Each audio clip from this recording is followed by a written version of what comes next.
Salut tout le monde sur Asphalte Québec. Aujourd'hui, on va aller faire une petite promenade. Là. Ma blonde m'a donné commission d'aller chez JC Perrault à Saint-Roch. On a commandé un divan, on l'a reçu, il y a un coussin de magané. Donc j'ai des papiers à aller porter. Donc on va en profiter pour rouler puis jaser un peu. Avant qu'on parte, j'ai commandé ça sur Amazon. Des bouchons. On va essayer ça aujourd'hui. J'ai jamais roulé avec des bouchons, mais aujourd'hui, c'est une première. On va voir si j'aime ça ou pas. 10-47 minutes. On va nous faire une belle petite ride. On va nous permettre de jaser.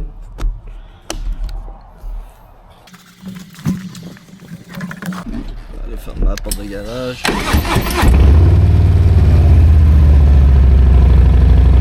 Je voulais vous jaser d'un Ride 1K ND. Je sais pas si vous avez déjà vu ça passer. L'idée dans le fond, j'ai vu ça sur Instagram. Là, vous pouvez taper ça, Ride 1K ND. Page Instagram qui documente du monde qui font 1000 miles en moins de 24 heures. Vous avez peut-être plus entendu parler des Ironbot puis de la Ironbot Association puis du Saddle Sore 1000. En gros, c'est eux qui ont starté ça dans les années 80, si je me trompe pas. Là. C'est comme la vraie association officielle qui documente les 1000 miles en moins de 24 heures. En tout cas, ils ont plein d'autres types de défis d'endurance. Là. Vous pouvez faire 1500 miles en moins de 36 heures, la traversée des États-Unis en moins de 10 jours, après ça, Floride, Alaska en moins de je sais pas combien de jours. Vous pouvez aller voir sur leur site internet. C'est eux qui ont starté ça, mais vous allez voir, là, ça a l'air vraiment compliqué de soumettre une ride avec eux. Leur site internet fait vraiment dur. Il y aurait besoin d'un petit refresh. Là. Puis un jour, j'étais sur Instagram, puis je tombe sur une page qui s'appelle Ride 1K ND avec vraiment plus, qui attire vraiment plus l'œil que ce que la Ironbot Association peut faire. Fait que je me mets à suivre ça, à lire un peu comment ça marche, les règlements. En gros, ça a été starté par un gars qui s'appelle Rumble. L'idée, c'est de pousser le monde à aller rouler, d'essayer d'éliminer le plus possible la paperasse pour rendre ça le fun, intéressant, puis un peu plus jeune que ce que la Ironbot Association fait. Ce qui rend son Ride 1K ND vraiment intéressant, je trouve, c'est qu'à chaque année, ils designent une petite patch spécifique pour l'année de ce Ride 1K ND là. Ça vient aussi avec plein d'autres choses là. Tu sais, qu'est-ce qui pousse un gars à se lever un matin et dire tiens, je vais aller faire 1610 km en moins de 24 heures. Ce qui s'est passé, c'est que ça faisait un bout que je suivais la page, puis je me demandais, est-ce que c'est de quoi je suis capable de faire? J'ai-tu l'endurance? Si je suis capable de masser sur un bicycle pendant 1610 km qui va débarquer, faire ça en moins de 24 heures, c'est-tu un défi que je suis capable de faire?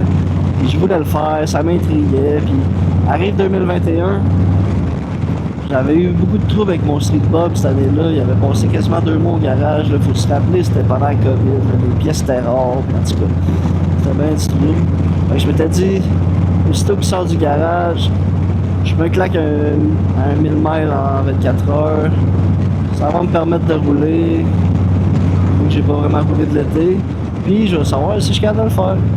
Là, je suis mindé, je suis vraiment mindé, fait que je me dis fuck off, demain matin je décolle.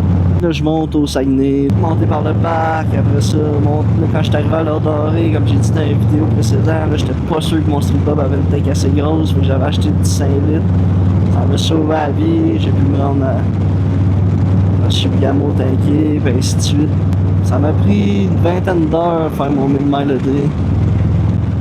En gros, pour documenter le 1000 miles a day, c'est avec Rambo, là, je sais pas pour la Ironbot Association, là, si vous allez voir sur leur site, c'est vraiment pas clair, mais avec Rambo, c'est très très clair, là, je vais vous mettre dans l'écran.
sais, c'est pas plus compliqué que ça. The Ride 1K in a Day va poster une ride par jour. Ils peuvent pas toutes les poster. Fait que moi, ils ont posté ma première que j'ai faite, première année. Depuis ce temps-là, ils l'ont pas posté d'autres parce que d'après moi, ils se concentrent sur ceux qui la font pour la première fois puis ceux qui ont vraiment des histoires particulières à raconter parce qu'ils peuvent seulement en poster 365 par année avec tout le monde qui font leur ride, c'est sûrement plus que ça. Fait que vous remplissez ça, vous cochez si vous voulez qu'ils partagent pas, ça vous coûte un montant, je me rappelle plus comment que c'est. Honnêtement, mais qu'on en fasse un cette année, je vous le dirai. Là. Un coup que c'est payé, Rumble va analyser votre ride, va vous dire si c'est officiel. Un coup que c'est officiel, il vous envoie un email, puis il vous ship votre package par la poste. Ça va arriver tout beau, tout bien enveloppé.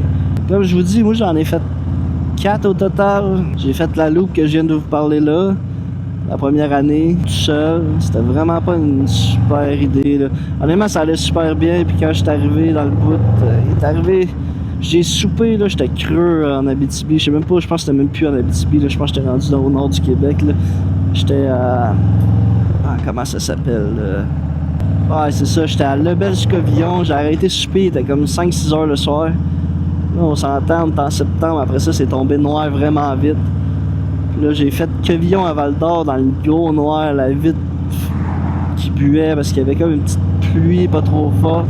Je voyais rien pantoute, j'avais peur que des orignales me sortent devant la face, on s'entend. Là, il y avait des bouts de pas de cellulaire, pas rien. Dans le jour, ça allait super bien, j'étais surpris comment que l'asphalte était belle en montant à Chibougamau, en coupant de Chicago à Val-d'Or. Mais quand la nuit est arrivée et que là, je voyais plus rien, là, je me trouvais vraiment innocent, tout seul en plus. Ça a été ma ride numéro 1. L'année 2022, là, j'ai fait un 1000 miles a day, j'ai eu ma première patch. Je suis comme, il faut que ça devienne une tradition, j'ai besoin du nouveau design de patch. J'avais un de mes chums avec qui je fais des longues rides, là, que d'habitude, mes trips moto, c'est avec lui. Vous allez le voir dans la chaîne un moment donné. Lui, justement, il habite au Lac-Saint-Jean. Fait que quand on se voit rarement, mais quand on se voit, c'est pour des longues rides. Et 2022 arrive, là, on en avait parlé, on voulait en faire un, on parlait. Sauf que là, nos deux blondes étaient tombées enceintes. Puis là, on a eu nos premiers bébés cet été-là. Fait que c'était compliqué de. C'était pas dans des projets de partir une semaine en moto, là, ça se faisait pas cette année-là. Fait que l'idée du 1000 miles était intéressante, on pouvait vendre l'idée à notre blonde comme quoi que on partait faire du basic juste une journée. Parce qu'on s'entend, le 1000 miles en moins de 24 heures, en théorie, il se fait ça dans une journée. Fait que ça passait bien de dire aux blondes, je pars un matin, je reviens à soir, attends-moi pas trop, mais je reviens avant demain matin. On s'était dit, comme ça, on pourrait faire au moins une ride ensemble cette année. Notre classique moto camping trip cette année-là, allait pas se faire, là, pas avec des bébés flambant neufs. Fait qu'on regarde les rides, on regarde Google Maps, où qu'on peut aller. Si je me trompe pas, les douanes étaient encore barrées aux Canadiens avec la COVID. Fait que tu sais, fallait rester au Québec/Canada, me semble. Puis lui, en habitant au Lac-Saint-Jean, ben il habite exactement sur la loupe que j'avais faite. Puis je l'avais faite l'année passée, je savais à quoi m'attendre, je savais que ça se faisait. Puis on a décidé, on va refaire la même loupe. C'était quand même fou parce que si je me rappelle bien, il avait acheté un Road King flambant neuf comme 2 jours avant qu'on parte. Il était encore sur le transit quand on a fait 1000 miles. Puis tout était d'origine, les bords, tout. Il avait jamais vraiment essayé de bicycle. Puis il était comme, ah ouais, j'embarque, on se fait 1000 miles. Après ça, on nous amène à 2023. On est parti chacun de nos places. On s'est rejoint à Québec. On est descendu par la bas jusqu'en bas. On a fait un petit tour dans, c'était quoi l'état, là, New Hampshire, Maine, peut-être, fait le tour. Revenu par le Nouveau-Brunswick. Cette ride-là avait été tellement smooth, ça avait passé comme dans du beurre. On était parti à la même heure, on avait filé à la même heure, personne n'était brûlé. Il y avait beaucoup plus d'autoroutes que l'année précédente. Ça avait été pour l'année 2023. Fait que pour notre 1000 miles a day de l'année passée, moi et mon chum, ce qu'on a fait, moi et lui, on part tout le temps en moto-camping. On essaie au moins de faire un bon trip de moto une fois par année. Là, l'année passée, lui, il avait réussi à se libérer, je pense que c'était une semaine, peut-être même 10 jours, pour aller se promener aux États-Unis, dans le sud des États-Unis, tout seul en moto. Les hivers ne fitaient pas, mais j'étais capable d'aller le rejoindre pour la fin de son voyage, puis de garder, faire les 4 derniers jours avec lui, revenir à la maison. Il était descendu dans le coin de West Virginia, dans ce coin-là, faire des routes. Il a fait son 1000 miles a day en startant son voyage. Là, on gardait contact par Messenger pis ça. Fait que quand il est venu le temps de moi de partir, j'ai demandé t'es dans quel coin, c'est quoi ton plan? Puis là, il me dit je pense que je m'enligne faire la Tail of the Dragon. Là, je regarde ça sur Google Maps, je dis ok, tu sais, c'est loin, mais si je me clenche un 1000 miles a day, ça va m'emmener dans le coin de Bristol, au Tennessee. Fait que là, on jase, il dit ok, ouais, il dit j'étais un peu au nord de ça. Fait qu'il dit si tu clenches un 1000 miles, puis que moi je virais alentour, on est capable de se rejoindre dans ce coin-là, puis après ça, le lendemain, on va se faire la Tail of the Dragon.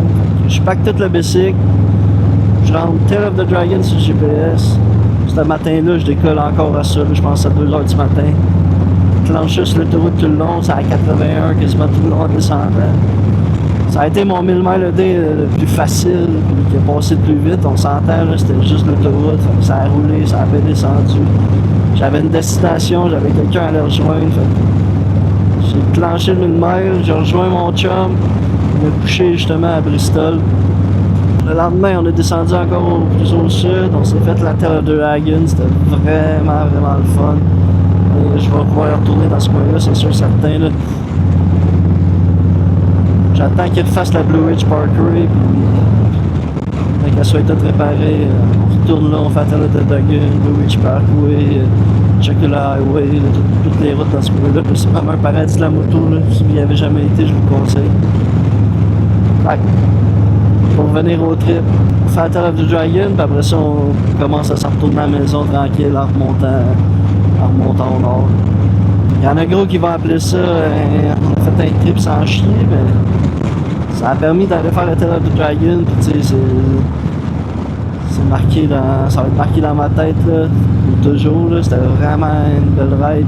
Puis, l'année passée aussi, en faisant ça, on s'est rendu compte que Mile a Day pouvait vraiment être pratique pour des situations comme nous autres. Là, comme on a dit, on a des jeunes familles, on n'est pas encore dans l'âge où on peut partir pendant 10 jours, surtout pas avec nos horaires atypiques. Là, je suis déjà 2 semaines par mois pas à la maison pour l'ouvrage, fait que je peux pas me permettre, quand je suis ici, partir 2 semaines sans famille. Fait que, jusqu'à temps que les enfants deviennent adolescents et qu'ils veulent plus nous voir, on se permet de faire un trip de moto, mais souvent, c'est 4 jours, 4-5 jours. Fait que si on va aller faire une place intéressante, on n'a pas le choix vraiment de faire beaucoup de chemin. Fait qu'en faisant le 1000 miles a day comme on a fait l'année passée, ça nous unlock du terrain vraiment intéressant loin de la maison. Puis en même temps, en le faisant, c'est un petit challenge.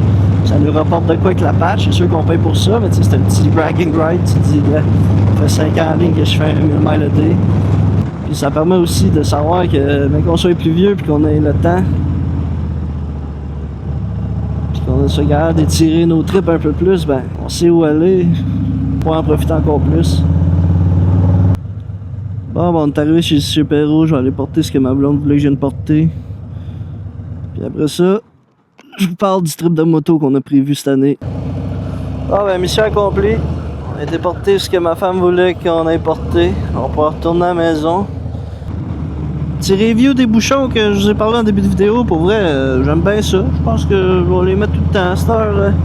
Il s'appelle Softvox, j'ai payé ça sur Amazon, c'était 20$. Je pense que ça va être vraiment pratique pour les longues rides. Là. On va essayer de pas devenir sourd avant 50 ans. Fait que pourquoi je vous parlais de 1000 miles a day aujourd'hui, ben, c'est que dans le fond, au mois de septembre, on a un trip de planifier, moi et mon partner. On va aller faire la Cabot Trail. Comme vous le savez, avec nos situations familiales et nos horaires atypiques à la job, c'est dur de se planifier du temps. Là. On a réussi à se booker un 4 jours. Donc, le plan, c'est qu'en 4 jours, on va aller faire la Cabot Trail. Pas le choix, on va se faire un 1000 miles a day la première journée pour se rendre à l'entrée de la Cabot Trail. Lui en partant du lac, moi en partant de chez nous. On se rejoindre à Québec. On va environ le même kilométrage de fait déjà. Le 1000 miles a day va fitter. Ça, pour se rendre au camping que j'ai réservé à l'entrée de la Cabot Trail, c'était un peu moins que 1610 km. Fait qu'on va faire un petit détour en Nouvelle-Écosse sur le bord de l'eau. Ça rendre la ride vraiment intéressante. J'ai réservé 2 nuits au camping. Le plan, c'est de partir de bonne heure. Là. On va sûrement partir vers minuit, 1h du matin pour optimiser nos 4 jours de moto. Puis, je me dis que si tout part du croche puis ça va vraiment mal, ça nous prend mettons 20 heures se rendre, on va quand même bien juste être 8 heures le soir, on va être encore capable de se monter une tente puis de se coucher pas trop trop tard. Le plan, c'est de camper 2 jours au camping, comme ça le lendemain, on peut faire le cabot de trail tranquille sans avoir à traîner toute notre stock de camping. On va avoir toute la journée pour faire la route, regarder les affaires, venir le camping pas trop tard. Jour 3, jour 4, on va s'en tourner vers la maison tranquille. On va faire un petit tour vers le Nouveau-Brunswick, sûrement chez Diac. On a un chum qui habite à Tracadie, c'est sûrement là qu'on va aller coucher. Donc ça, c'est le plan pour notre road trip 2025. Asphalte Québec en cavale dans l'Est. On va documenter ça le plus possible. Vous allez nous voir dépérir au fil des kilomètres pendant notre 1000 miles. On va sûrement être fini en marde après notre 1610 km en Nouvelle-Écosse. Je me dis que ça risque de faire du bon contenu. Je vais vous faire une vidéo aussi sûrement avant de comment je pack la moto, qu'est-ce que j'amène, comment je trappe tout ça sur le bicycle. Si ça vous intéresse, vous voulez pas manquer ça, abonnez-vous à la chaîne. Asphalte Québec, allez rouler, allez brûler du gaz. Je pogne dans la prochaine vlog d'Asphalte Québec, merci.